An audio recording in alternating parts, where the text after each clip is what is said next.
Welcome to Zoe Crossdressing. I never imagined that coming home a little late could be the moment my entire life tilted off its axis. My name's Ryan. I'm 19, fresh out of high school and stranded somewhere between being a kid and whatever passes for a grown man. Most people wouldn't look twice at me. I've always been quiet, bookish, easy to overlook. I spent my time buried in code, binging horror films, and listening to melancholy indie songs I swore I liked ironically. I didn't. They hit too close to home. My dad remarried 3 years ago. Vanessa was his choice. Elegant. Polished. The kind of woman who commands a room without raising her voice. She knew exactly how striking she was, and she wore that confidence like a crown. In the beginning, she played her role well. Friendly smiles at dinner, casual gestures of kindness, expensive cologne pressed into my hands with a knowing smirk. But when my dad accepted a long-term job overseas and left her running the house, the atmosphere shifted. Warmth gave way to rules. Rules turned into pressure. She called it structure. To me, it felt like living under a microscope. I stayed quiet. Did what I was told. Mostly because I was hiding something I couldn't risk anyone discovering. When Vanessa wasn't home, curiosity would pull me toward her bedroom. I told myself I was only looking. That it was harmless. But her closet was immaculate. Shoes aligned with military precision. Silky fabrics catching the light. Her perfume lingered in the air, faint but intoxicating. And sometimes, when I was sure I was alone, I crossed a line I pretended didn't exist. I'd lock the door. Slide into one of her skirts. Balance myself in heels that didn't belong to me. And I'd stare at my reflection, not out of vanity, but because it stirred something unfamiliar. Excitement tangled with guilt. Fear mixed with an odd, unsettling calm. No one knew. Especially not Elizabeth. Elizabeth was my girlfriend, sharp, warm, effortlessly brilliant. We'd been together since senior year. She believed she understood me completely. And I let her. She liked the version of me I showed the world. The simple, safe version. She was around often. Weekends together. Late night talks about the future. Moving out. Building something real. She despised Vanessa, said there was something fake and controlling about her, that her smiles felt like inspections. I agreed, but never explained why I kept my distance. Then came the night that shattered everything. I got home at 1:17 a.m. I hadn't noticed the time slipping away at Elizabeth's place. My phone was dead. When I eased the door shut, the house was dark, except for the living room. Vanessa was waiting. She sat there with her legs crossed, a glass of red wine in hand, eyes sharp enough to cut. "Midnight," she said calmly. That was the curfew. My mouth went dry. I muttered an apology, something about losing track of time. She stood slowly, setting the glass aside. "I don't reward disobedience, Ryan." My heart pounded so hard I could feel it in my throat. I tried to explain. She didn't care. The look she gave me wasn't anger. It was colder than that, measured, deliberate, and almost entertained. And in that moment, I knew whatever came next would change everything. Her next words hit harder than any shout ever could. "If you insist on behaving like a child," she said coolly, "then I'll deal with you as one. And in this house, daughters listen to their mothers." I stared at her, unsure I'd heard correctly. Discipline? She spoke the word like it was obvious, inevitable. I assumed she meant consequences I understood, losing privileges, being grounded, maybe worse lectures. Then she told me to go upstairs. To her room. And wait. Something inside me faltered. The command wasn't loud or emotional, it was precise, final. The kind of instruction that didn't expect resistance. I knew I should refuse. I knew I should leave. But my body moved before my mind could catch up. Each step up the stairs felt heavier than the last. My hands shook. My thoughts spiraled. What was she planning? What had she figured out? Her door opened with a faint groan. The room glowed softly, lit by low lamps and the faint scent of something floral. On the bed rested clothes that didn't belong to me, pastel fabric folded neatly, undeniably meant for someone else. Shoes placed carefully beside them.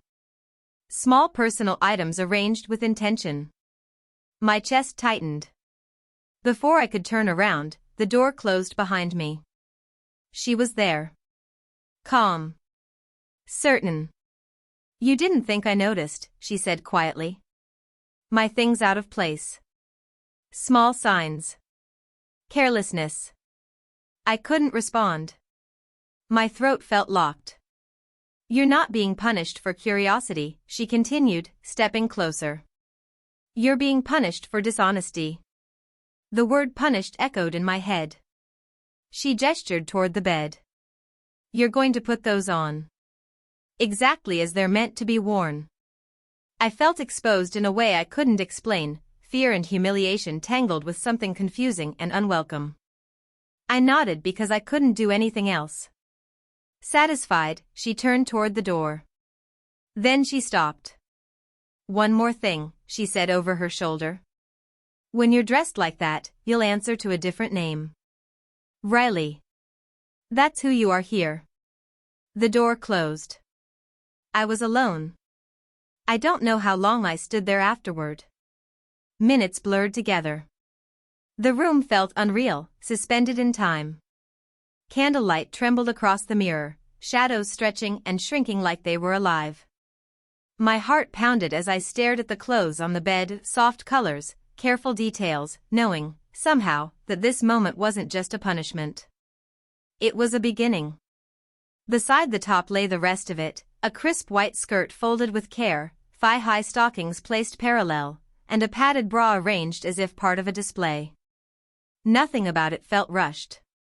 The coordination was too deliberate. This wasn't a spur-of-the-moment punishment. Vanessa had prepared for this. For a split second, the urge to bolt nearly won. I could grab a hoodie, throw some clothes in a bag, and be at Elizabeth's place before my courage ran out. Pretend this night never happened. But Vanessa's words wouldn't let me go. You're not being punished for who you are. You're being punished for hiding it. That distinction twisted something inside me. She wasn't disgusted. She wasn't shocked. She was disappointed. And somehow, that unsettled me more. My fingers shook as I picked up the bra. It felt heavier than fabric should, as if it carried meaning instead of weight. The skirt slid softly when I lifted it, the material cool against my arm. I drifted toward the bathroom mirror without quite deciding to move, like I was watching myself from a distance. The reflection waiting for me was familiar and foreign all at once, narrow shoulders, pale skin, nerves written all over my face. Just me. No disguise. No secrets showing. I locked the door and began undressing. Each piece of clothing I set aside felt like surrendering something protective. When I pulled on the stockings, they clung to my legs in a way that made my stomach flip. The skirt settled above my knees, lighter than I expected. The top fit too snugly, forcing me to notice my shape. The bra changed everything. Not dramatically, but enough. Enough to make my pulse spike. Enough to make me pause. I didn't look at myself until I had no excuse left. When I finally raised my eyes, my breath caught. The person in the mirror wasn't a stranger, but wasn't who I'd always been either. The illusion wasn't flawless, but it was convincing in a way that scared me. Riley, I murmured, testing the name she'd given me. It felt strange. Soft. Dangerous. And disturbingly natural. A knock broke the moment. I startled, nearly stumbling over the heels I still hadn't touched. Are you ready? Vanessa's voice slipped through the door, smooth and unhurried. Before I could answer, the door opened. She entered carrying a small makeup case, her gaze moving over me slowly, thoughtfully, like she was assessing progress rather than judging failure. "You're learning," she said. "But your face needs finishing." She gestured to the vanity stool. I didn't argue. I sat. In the mirror, I watched her work with practiced ease, tying my hair back with a ribbon, opening compact after compact. Her hands were steady, precise. Lip gloss. A hint of color. A careful touch around my eyes. She hummed under her breath, something old and elegant, completely at odds with how fast my heart was racing. I couldn't bring myself to look at her directly. Only at the reflection. At Riley forming piece by piece. When she finished, she rested her hands lightly on my shoulders. "There," she said quietly. "That's better. Now you look presentable." And somehow, I knew this was no longer just about punishment. I couldn't find words. My mouth felt like it was full of dust, my pulse loud enough to drown out my thoughts. "Look at her," Vanessa murmured. So I did. The reflection wasn't Ryan anymore. A hesitant girl stared back at me, wide eyes, lips faintly shining, fear woven into every blink. She looked delicate, unfinished, like a sketch still waiting for its final lines. And somehow, she was beautiful. "This isn't punishment," Vanessa said quietly. "It's correction. You ignored the rules, so I'm teaching you how to listen. How to step into what you've been circling all along." I turned toward her, desperate. "Why?" She smiled, soft and knowing, and tucked a loose strand of hair behind my ear. "Because deception weakens you," she said. "Truth does the opposite. And Riley, that's your truth, isn't it?" My throat tightened. I shook my head faintly. "It was never meant to be real." "Curiosity doesn't lie," she replied, eyes sharpening. "People do." She pressed the white heels into my hands. "Put them on." I hesitated only a second before obeying. They fit better than I expected. Standing was harder. I swayed, caught myself, felt my balance shift. "Walk," she instructed. I took a step. Then another. Awkward. Careful. My posture slowly corrected itself. She watched intently, like someone training a beginner. "That's better," she said. "You'll improve." My stomach nodded. Improve for what? She didn't answer. Instead, she lifted her phone. Smile. Before I could react, the flash went off. My vision flared white. "You don't need to panic," she said calmly, sliding the phone away. "As long as you cooperate, these stay private." The chill that followed crawled straight down my spine. I couldn't tell if she was shielding me or holding a leash. Later, alone in my room, I lay awake beneath the covers, still wearing the skirt. I hadn't brought myself to remove it. My fingers traced the hem absent-mindedly while I stared at the ceiling. She hadn't yelled. She hadn't raised a hand. Yet something fundamental had shifted. She'd uncovered a part of me no one had ever reached.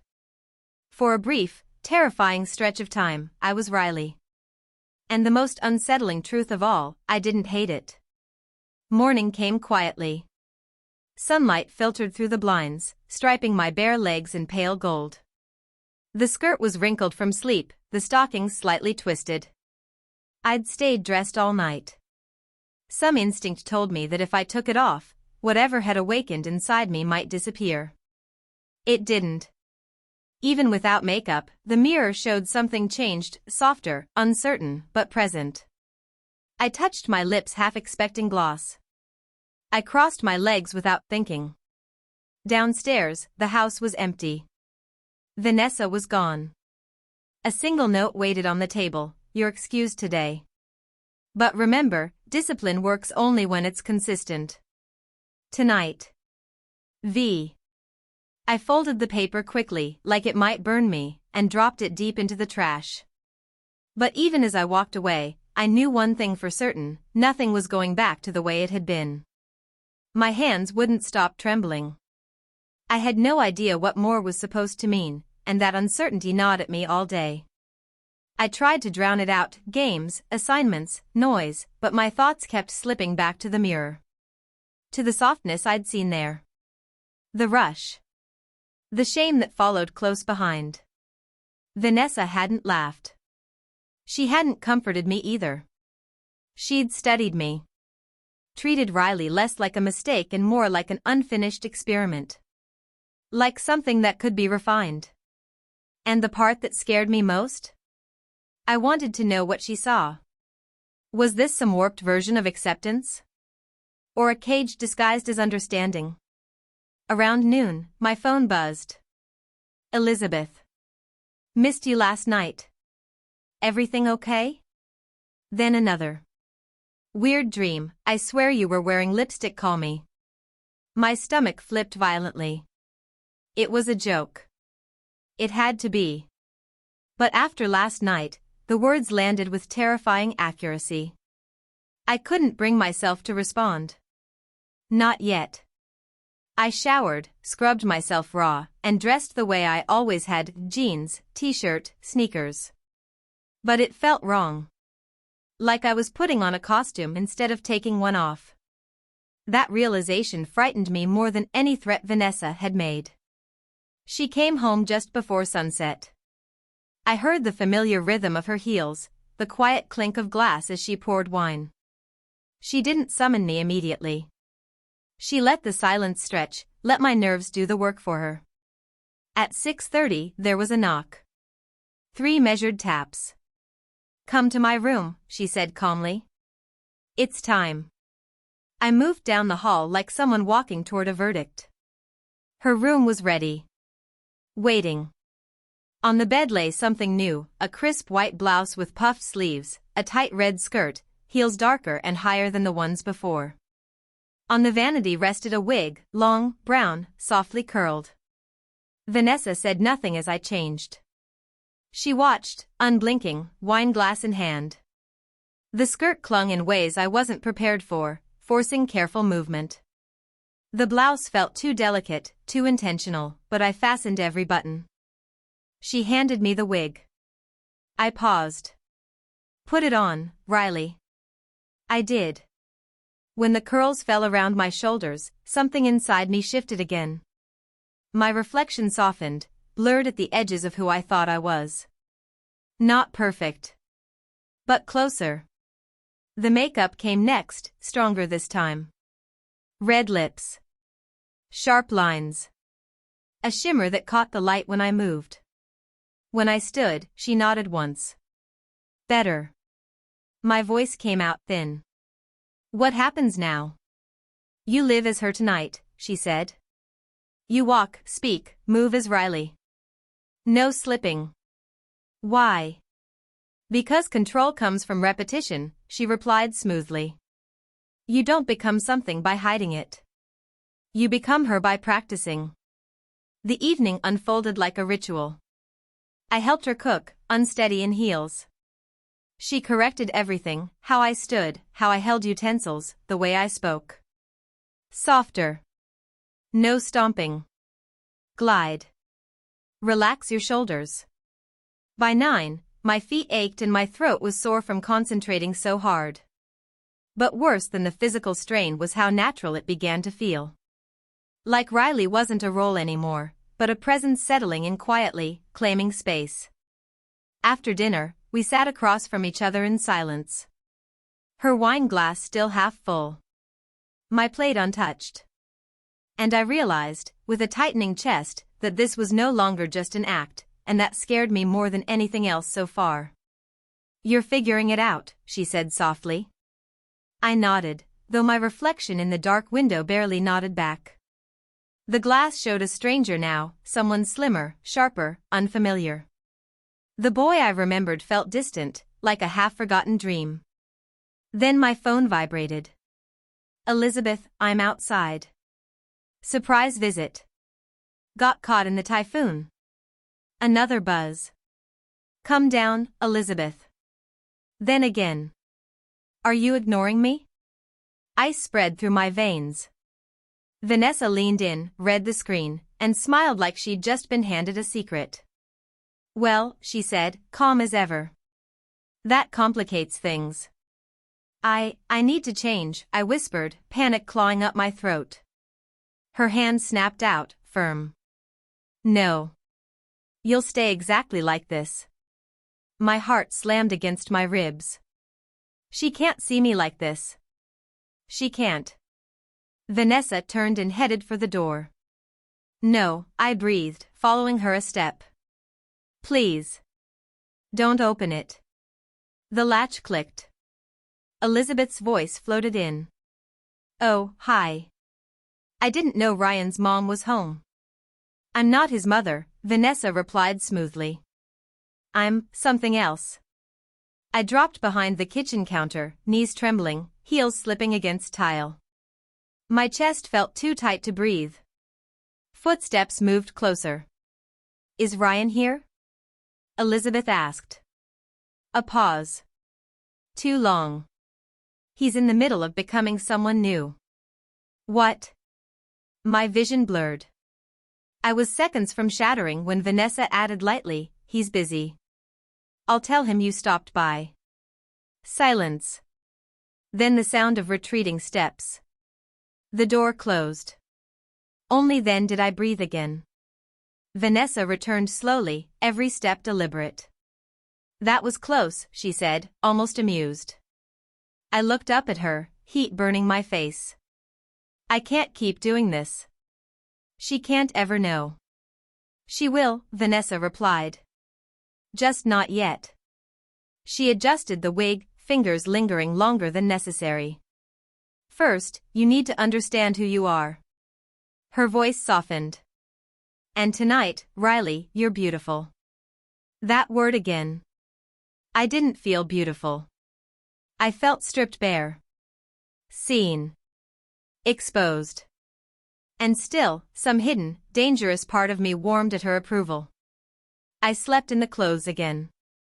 Morning came with aching calves, smeared eyeliner, and the faint trace of Vanessa's perfume clinging to the red skirt I hadn't dared remove. It felt like waking from a hangover without drinking, heavy, unreal. Even after the wig came off, even after the lashes were peeled away, Riley didn't leave.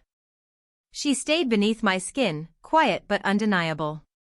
That scared me more than anything. I tried to reset. Hoodie. Closed door.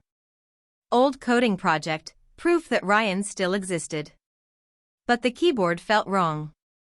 The reflection in the screen looked dull, unfinished. My thoughts wouldn't settle. Riley felt more real than the life I was trying to return to. Vanessa said nothing that afternoon. She moved through the house like it was any other day. No instructions. No praise. No criticism. The silence was torture. I realized I missed her voice. The sharp approval. The calculated control. My mind craved it, even knowing how twisted that was. So I broke my own promise. I opened her closet. The door creaked softly, revealing silk, color, and shapes that no longer felt forbidden, but familiar. My fingertips drifted over fabric, silk, cotton, lace. Dresses, skirts, things that still made my pulse jump even though I'd touched them before. I wasn't hunting for a particular outfit. I was chasing the feeling, that sharp mix of thrill and guilt that tightened my chest. I finally chose a pale blue dress, light as breath, trimmed with lace at the collar. Shorter than anything I'd dared wear yet. I laid it across the bed like a secret, paired it with simple flats and a soft white cardigan that felt almost innocent. That's when I noticed the drawer. The one she never opened in front of me. The one she never mentioned. I slid it out inch by inch. Inside were wigs, 6, maybe more, each mounted carefully, different colors, textures, lengths. Sleek. Curled. Natural. Dramatic. Beside them sat neatly organized makeup palettes, lipsticks labeled by season, brushes cleaned and aligned. And then, tucked beneath everything else, a photo album. I hesitated. Then opened it. My breath caught. Photos filled the pages of me, from nights I thought were private. Angles I didn't remember. Expressions I didn't know I'd made. Close-ups of my face, my makeup, my posture. Some pages were titled in tidy handwriting. Riley, Day 1. Posture Training. Confidence Improving. Notes crowded the margins. Observations. Corrections. Plans. She'd been watching. Recording. Curating. I shoved the drawer closed, heart hammering so hard it made me dizzy. I felt exposed, catalogued, shaped, controlled. And yet, beneath the panic, something stirred. She had seen me. Really seen me. Twisted or not, I wasn't invisible. That night at dinner, she finally spoke. You went into the drawer. My fork froze halfway to my mouth. What? She didn't look up. The wigs are out of order. And the album was touched. I swallowed. No excuse came. She lifted her gaze at last. You're becoming her even without direction, she said calmly. That's progress. It's not progress, I snapped, louder than I meant. It's manipulation. You're trying to make me into someone else. She leaned back, unbothered. I'm not making you anything. I'm removing what you hide behind. Her words echoed long after the plates were cleared. What if she wasn't wrong? The next afternoon, Elizabeth came by again. This time, I answered the door myself. Messy hair. Hoodie zipped to my chin. No makeup. No Riley. Her eyes scanned my face. You've been strange lately. I'm just tired, I said, looking away. She stepped inside. Tired and distant. You barely text. You never go out. What's happening? Nothing. She sat on the couch. You're lying. I sat beside her, leaving space. She studied me carefully. Are you cheating on me? What? No. Never. Then what is it? Her voice wavered. Did I do something wrong? I almost told her. The truth hovered on my tongue, confusion, dresses, Vanessa's quiet grip tightening around my identity. But the shame crushed it. I just don't feel like myself, I said instead. She moved closer and took my hand. Then who do you feel like? The question landed deeper than she knew. I had no answer. She squeezed my fingers gently. Look, she whispered. And I still couldn't speak. I don't care what it is, Elizabeth said, her voice steady. Weird, secret, whatever, you don't have to hide it. I'm here. I stared at her, heart hammering, caught between confession and retreat. Should I tell her? Stop the spiral now? Then my phone buzzed. Vanessa, not yet. She's not ready. Neither are you. I hadn't even noticed she'd installed a tracker. I forced a faint smile at Elizabeth. I'll explain soon. Her eyes narrowed, sharp and knowing. You better. She kissed my cheek lightly and left, but the words clung to me, unshakable. Who are you feeling like? That evening, Vanessa had another outfit waiting. A sundress this time, simple and soft, paired with flats and just a touch of makeup. It wasn't for lessons or corrections. This one's for you, she said. Tonight, you relax. She brewed tea, brushed my wig carefully, and set soft music floating through the room. I hated how comforting it all felt. I hated that it made sense. I hated that I didn't want it to stop. Days blurred. Between learning to stride confidently in heels and mastering mascara without poking myself in the eye, I stopped being Ethan in disguise. Riley, or rather, the person Riley was becoming, started to take shape. The mirror no longer taunted me. It observed me, neutral and precise. Miranda, Vanessa's new name for herself in private, had built a world around me so detailed, so inescapable, that resistance felt meaningless. My schedule, my wardrobe, even my skincare routine had a rhythm I couldn't ignore. My bedroom had transformed into a soft pink refuge, floral curtains, faux fur rugs, shelves stacked with fashion magazines and curling irons. My old self felt distant, like a ghost of someone I used to know.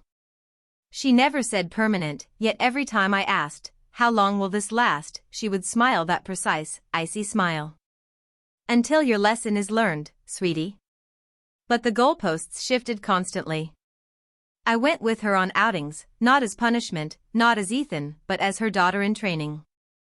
Grocery runs, spa days, brunches with her friends. Camila complimented my earrings, asking where my mommy found such a charming young lady. I blushed, not from embarrassment, but from something else entirely. And that terrified me more than any scolding ever could. The change wasn't just on the surface. It seeped into my thoughts, my posture, my words. I swayed slightly when I walked, naturally.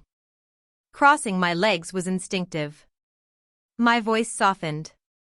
My smiles became automatic. And the more I tried to resist, the more Riley, and whatever she was, took root inside me.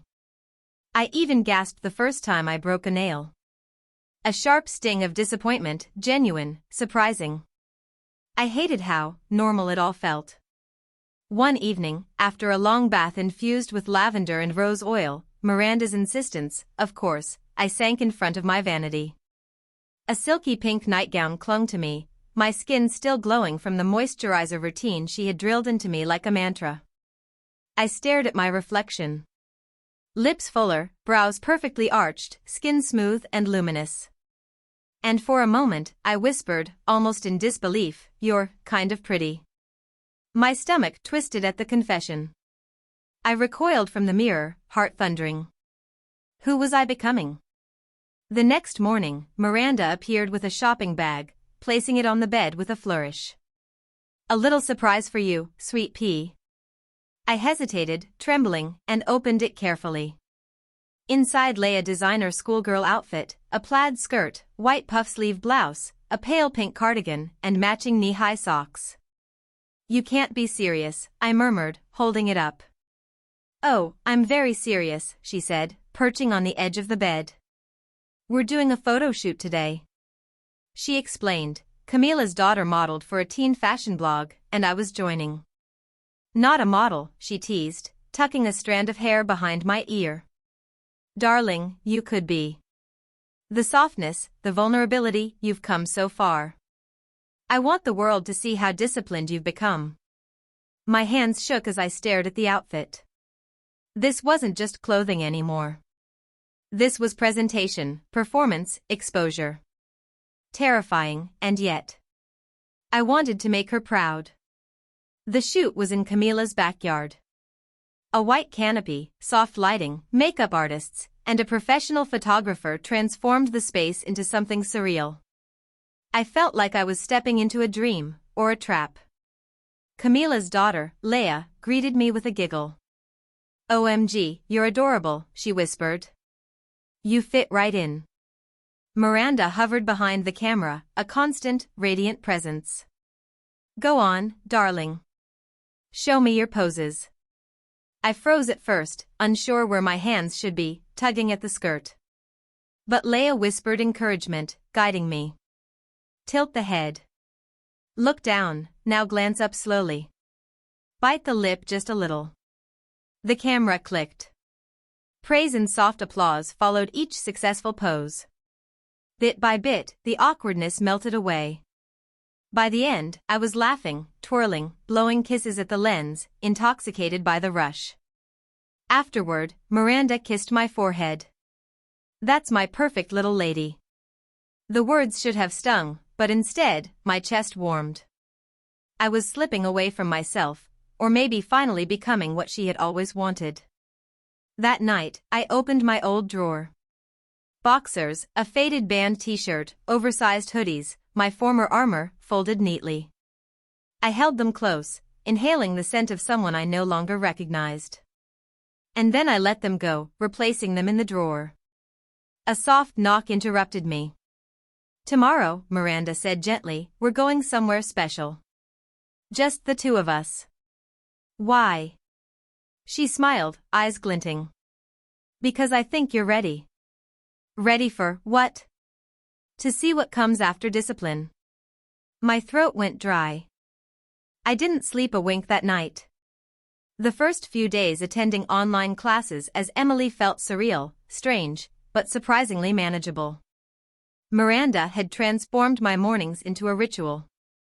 Outfits coordinated, hair styled in soft waves that framed my face, gloss applied just so, voice trained to sound sweet, airy, undeniably feminine. The webcam had to stay on, she insisted.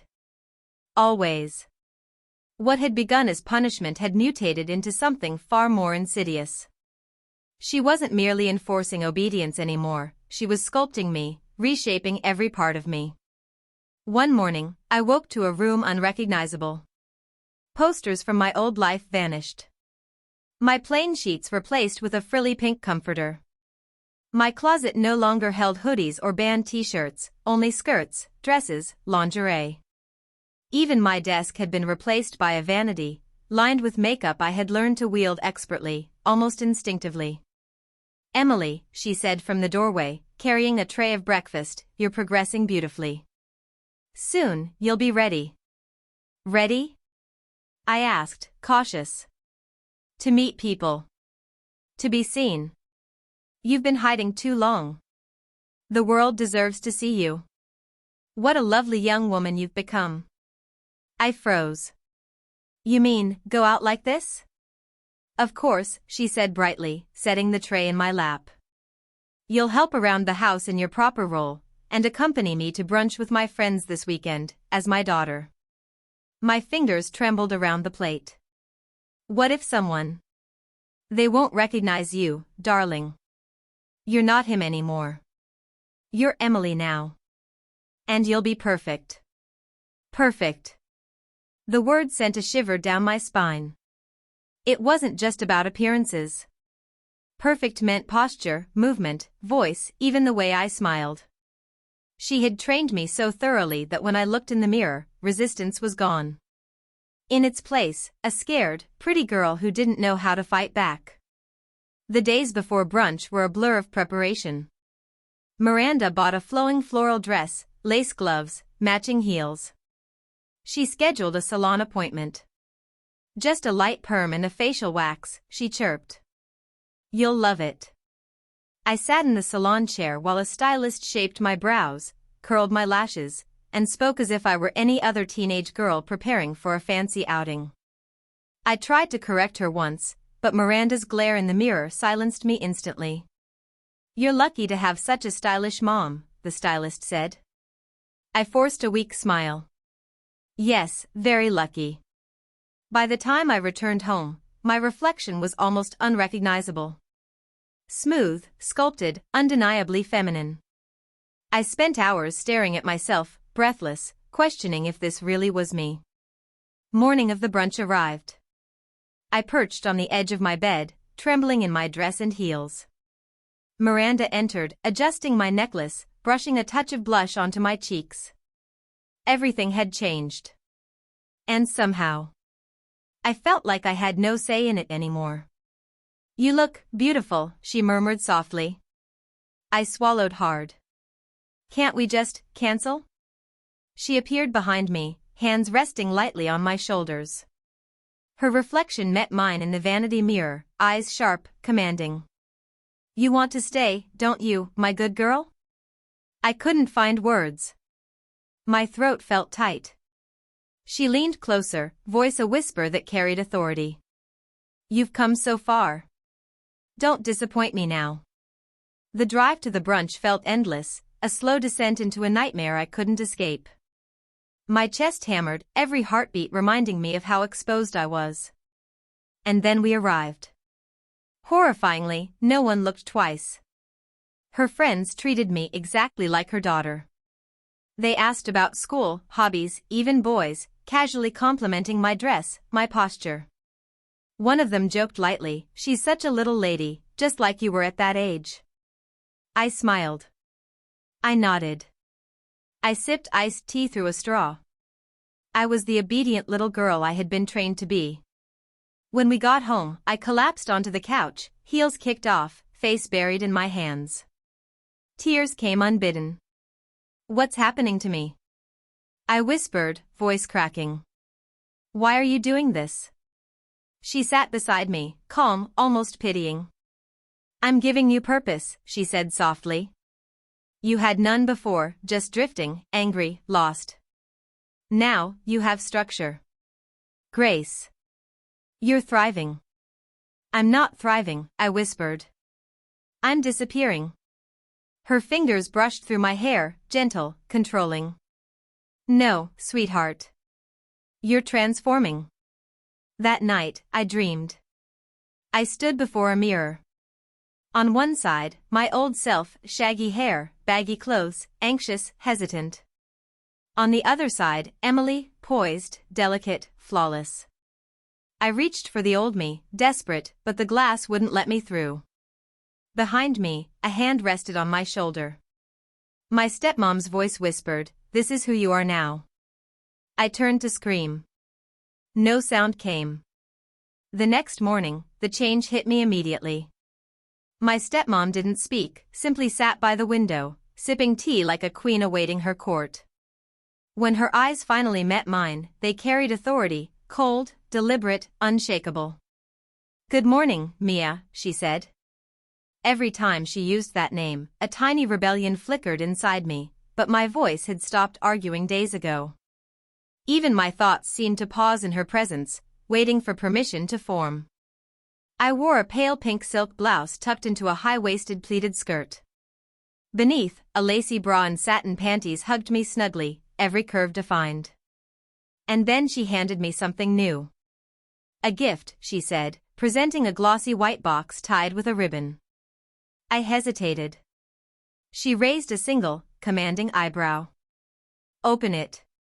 Inside lay a steel-boned corset, white satin embroidered delicately with pink threads, ribbons laced perfectly, heavy and unyielding. I froze. "You expect me to wear this?" I whispered. She didn't flinch. Calm, deliberate, almost regal. "I want my daughter to stand like a lady." Posture, elegance, control. The word control hung in the air, heavy, precise. And maybe, it really was everything. I wanted to refuse.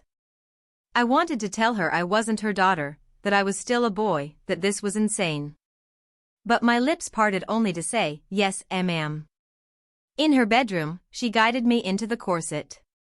Each tug of the laces made me gasp. My waist was crushed until every breath felt measured, shallow, deliberate.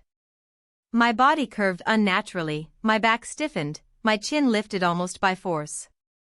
"You'll wear it until you forget what freedom feels like," she murmured in my ear. And perhaps, it worked. I walked differently, each step deliberate, rehearsed. Every gesture, every tilt of my head, every subtle movement of my hands, molded by the corset's iron embrace. I sat with knees close, back straight, fingers folded, movements dictated by the tight cage around my ribs. And I looked beautiful. That terrified me. The full-length mirror reflected a girl who was poised, polished, almost perfect. Winged eyeliner, glossy lips, a blush that made me look kissed, her artistry heightened the illusion, or maybe it was the reality. She made me stand there, motionless, 15 minutes, simply watching myself. "See her," she said softly. "This is who you are now. You will practice being her until there is no flaw left." Practice became performance. She began inviting friends over again. "This is Mia," she introduced me without hesitation, "my stepdaughter. She's been a handful, but I finally found a way to teach her manners." The women's eyes burned into me, curious, judging, approving. My skin flushed. And worse, it felt natural. I curtsied. I poured tea with care. I crossed my legs, smiled politely, folded my hands just so. One guest whispered, "She's new at all this, isn't she?" "You should have seen her before," Miranda said, beaming. But she's blossoming beautifully now. Aren't you, darling? I nodded. Like a trained pet. Yes, ma'am. That night, I cried in the bathroom, quietly, as Mia.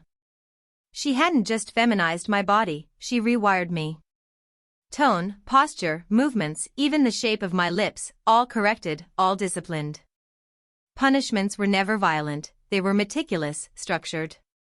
I wrote lines over and over, I am proud to be my stepmother's daughter. 100 times, 200, always in heels. Failing to maintain poise in front of guests meant cleaning her closet in a maid's outfit. Botching my lipstick meant redoing it again and again until perfect. There was always a lesson. Always a test. At one point, she murmured with satisfaction, "You're starting to disappoint me less." And in that moment, I realized how deep I had fallen, or how completely I had been remade. That's progress. Somehow, I took it as praise. That night, I found a photograph tucked deep in a drawer, one I hadn't seen in years. A boy I used to be stared back at me, messy hair, awkward posture, unsure smile, arms thrown around friends. I blinked, numb. That wasn't the face in the mirror now. Was that really me? Was this punishment, or some kind of rebirth? She had begun calling me her perfect little girl. And the terrifying part? I was starting to believe her. Beneath the corset, under the lace, silk, and shame, something inside me had shifted. Resistance still existed, but quiet, exhausted. In its place, something darker. Colder. Obedience. I should have seen it coming. When she told me we'd host a formal dinner at home, a pit opened in my stomach. I was still learning to walk in heels without stumbling. Now she expected me to serve as her daughter. No argument. No escape. Just that unreadable, unwavering smile. She selected my outfit with precision, a black velvet cocktail dress, slim and form-fitting, lace-trimmed sleeves, sheer tights, delicate ankle strap heels. My hair curled again, makeup heavier, smoky eyes, red glossy lips. I barely recognized myself. "This is an important night," she said, clasping a pearl necklace around my throat like a command. "We have guests who matter. Don't embarrass me." I nodded, voice gone, swallowed by fear and powder. The first arrivals trickled in around 7. I lingered in the kitchen, waiting for her signal. Laughter floated from the living room, glasses clinking, soft classical music humming under the chatter. Then she called, "Darling, come greet our guests." My heart surged. I stepped into the living room. 10 people, her friends, refined, wealthy, unervingly observant. A man's brow arched. A woman studied me for a moment, then smiled politely. Miranda approached, hand gliding to the small of my back. "This is my stepdaughter, Danielle. Isn't she precious?" Danielle. The name was new, used only when she dressed me up. Hearing it aloud, in public, felt like a bucket of ice poured down my spine. I gave a tiny curtsy, trembling. For the next 2 hours, I existed in a waking nightmare.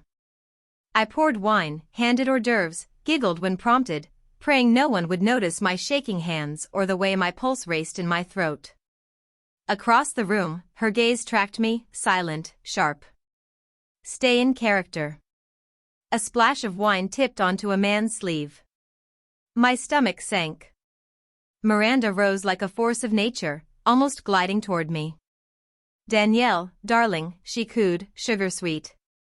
She lifted the glass from my hand. "Go to your room and freshen up." I bolted upstairs like she'd thrown me a lifeline. In the mirror, I saw a doll that had been handled too roughly. Lipstick smudged, cheeks flushed, curls frizzy from heat and panic. I wanted to hide forever. But 5 minutes later, there was a soft knock at the door. My stepmom stepped in, closing the door behind her with a soft click. Calm, measured, like the quiet before a storm. "You were sloppy," she said quietly, almost casual. "But you smiled. You acted. You're learning." I stayed silent, forcing the tears down. My chest ached. She approached, holding out a small jewelry box. Inside lay a delicate gold bracelet, a tiny heart charm dangling from it. "For your performance tonight," she said. "You've earned it." That's when it hit me. She wasn't just humiliating me anymore. She was rewarding this version of me, the polished, obedient, graceful version she had been building. She wanted me to believe this identity was mine. She wanted me to crave her approval. I took the bracelet. For one awful, fleeting second, I felt proud. After the party, she made me sit beside her on the couch, still in my dress, still in heels. She sipped wine while scrolling through her phone, showing me photos she had taken, candid shots, postures, smiles, even a short video of me serving guests. Like a proud mother, she murmured, "You photograph beautifully. One day, you'll thank me for all of this." I didn't respond. She set the phone down and leaned closer, her gaze piercing mine. "You were born in the wrong role," she whispered. "But I'm fixing that." Then she kissed my forehead. "Good night." And just like that, she left me there, dressed up, heels pinching my feet, perfume and wine mingling in the air, and shame pressing against my skin like a second layer. I didn't sleep. The bracelet stayed on my wrist. And in the silence, a terrifying thought crept in. What if I'm starting to forget who I used to be? What if she's not breaking me, but rebuilding me? I stared into the mirror. The blush on my cheeks, the glossy pink lipstick, the perfectly curled hair cascading past my shoulders, it no longer felt like a costume. It didn't look fake. It looked right. She stood behind me, brushing a stray strand of hair back into place. Her touch was careful, motherly, yet possessive. "There," she whispered. "My beautiful girl." I should have flinched. Should have pushed back. But I didn't. I just swallowed hard, staring at the reflection that was no longer mine alone. This fragile, delicate creature in a pastel sundress, a golden anklet glinting at her ankle, smooth legs exposed, staring back at me from the mirror, was that really me? My mind screamed yes and no at the same time.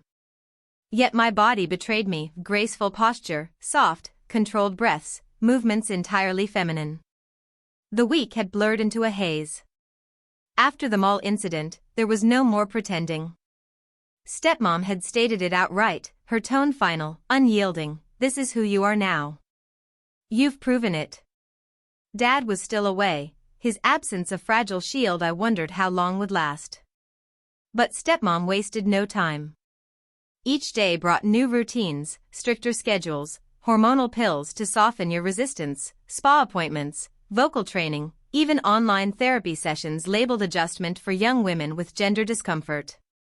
Discomfort? I thought bitterly. I wasn't uncomfortable. I was trapped. Denial, maybe. And yet, I hated how convincing it had become. Worse, I hated how natural it felt when strangers addressed me as ma'am or complimented my shoes. The careful steps, the crossed knees, the polite giggles, they no longer felt forced. One evening, she sat me at the kitchen table, a folded pink invitation in her hands. "You're going to your first girls-only dinner tomorrow," she said. I blinked. "What? I'm ready?" "It's a small gathering. Friends' daughters. You'll blend in beautifully." I shook my head. "I can't, what if someone notices?" "They won't," she said, her voice soft but firm. "You pass perfectly now, sweetheart." Pride laced her words, as if she had sculpted me herself, and maybe she had. That night, I lay awake in my pink, floral-themed bedroom. The faint scent of lavender lotion lingered on my skin. I clutched the stuffed bunny she had insisted I sleep with, a fragile tether to the soft side of myself she had been cultivating. My phone buzzed. A message from Claire. "I still can't believe it's you. You looked beautiful at the mall. Want to talk?" Claire, the girl who had seen me at my worst, my most vulnerable. My thumb hovered over the keyboard. Hesitation, confusion, shame, then I typed. I don't even know who I am anymore. The reply was instant. You're the girl who smiled when she twirled in that dress. Don't lie to yourself. I stared at the words, frozen, as if they were both a lifeline and a verdict. The girl who twirled, was that really me? The next evening, I stood on a polished driveway in front of a grand suburban house, clutching a small purse. My heels clicked nervously on the concrete. Inside waited girls my age, confident, stylish, effortless. Real girls. Stepmom squeezed my hand, calm, commanding. Relax. You belong here. Just smile, be polite. She rang the doorbell. The door opened to a woman in her 40s, impeccably dressed, and behind her, 3 teenage girls laughing, sipping sodas. Their eyes landed on me. My heart lurched, but instead of whispers, giggles, or judgment, I got wide smiles and genuine admiration. Oh my God, you're stunning. That dress is perfect. And your eyeliner, wow. Within minutes, I was swept into their world. Compliments, questions about lipsticks, celebrity crushes. I answered, laughed, even shared eyeliner tips I'd learned from Stepmom. When one of them suggested selfies, I didn't shrink. I leaned in, smiled naturally. The photos went online with captions like GNO with the prettiest babes. There I was, smiling, feminine, confident. Fitting in. I had become what Stepmom had envisioned, and maybe what I had been craving without knowing it. Later that night, back home, Stepmom held my phone. You didn't tell me Claire called, she said. She did, I admitted. She wants to meet me, as me. Then she likes the real you, Stepmom said softly. The one I helped you uncover. I glanced in the mirror. The reflection staring back wasn't a costume anymore. She was real. Soft, confident, and quietly strong. I drew in a slow breath and whispered, I'm her now, aren't I? Behind me, Stepmom smiled. You always were. I adjusted the strap of the pink sundress I now wore as naturally as breathing. It didn't hang on me awkwardly anymore, it fit like it had been made for me, or maybe like I had been made for it. The boy I used to be, the one who slammed doors, hid in oversized hoodies, grunted instead of spoke, had quietly vanished. In his place stood Lily, refined, composed, unhesitating. No rebellion. No resistance. Just me. My name, Lily, was no longer whispered with mockery or irony, and worst of all, no longer shrouded in fear. 2 months had passed since the school meeting, and the fallout had been surprisingly quiet. My father remained away on business, and Stepmom had quietly taken over everything, finances, household, me. Her word was law. No one questioned it. At school, the stairs no longer felt like obstacles. Girls observed me with curiosity, a few even complimented my style. Boys tested boundaries, flirting tentatively. I didn't reciprocate, but I didn't recoil either. I had learned poise. Grace. Courtesy. Lessons drilled into me at home, refined until they became instinct. I was no longer hiding. I was Lily. I can still see the day she handed me the letter. The crisp envelope trembled in my hands, heavier than it should have been. It was from the academy, the elite finishing school she had always admired from afar but could never attend herself.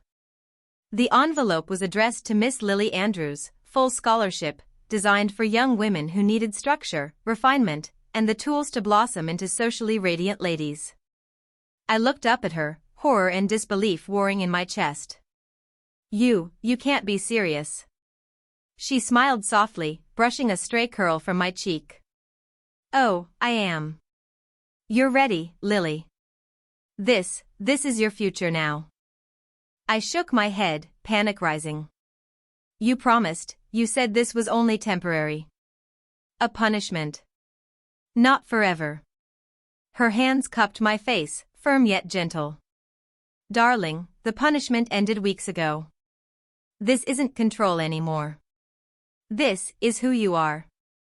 Who you were always meant to be. I stumbled back, breath shaky. I never asked for this. You made me. I guided you, she interrupted, her tone sharp now. And look at the result. You walk like a lady, you speak like one, you even dream like one, don't you? She wasn't wrong. My dreams had shifted. My thoughts had shifted. Sometimes, when I caught my reflection, I even liked it. And that, perhaps, was the most terrifying part. 2 days later, the academy uniform arrived. A pristine white box held a navy blazer with a silver crest, a pleated skirt, silk blouse, pantyhose, heels, and a matching ribbon for my hair. I handled each piece like it was a chain, but also like a work of art. I couldn't deny how perfect it all looked, how natural it felt in my hands. The night before I left, I sat on my bed, curling my hair as she had taught me. She leaned in from the doorway, eyes bright with pride. My voice trembled as I asked, "Why me?" She sat beside me, placing her hand over mine. "Because you were lost. Angry. Hiding. I saw something in you no one else did. Someone who could be free. And you think this is freedom?" I asked, bitterness curling my tongue. Her gaze didn't waver. "You smile more now. You laugh. You cry without shame. That is freedom. Far more than you ever had trapped in that boy's body." I didn't argue. Part of me believed her. The next morning, she kissed my forehead and helped me into the car. My bags were packed, nails freshly painted, name tag ready, Miss Lily Andrews. Before I closed the door, she handed me a small locket. Inside was a photo of the two of us, her smiling confidently, me in a lavender dress, holding her hand, eyes filled with a strange mix of fear and calm. "Never forget who made you," she whispered. "I won't," I said, and meant it. The academy gates rose ahead as the driver pulled in.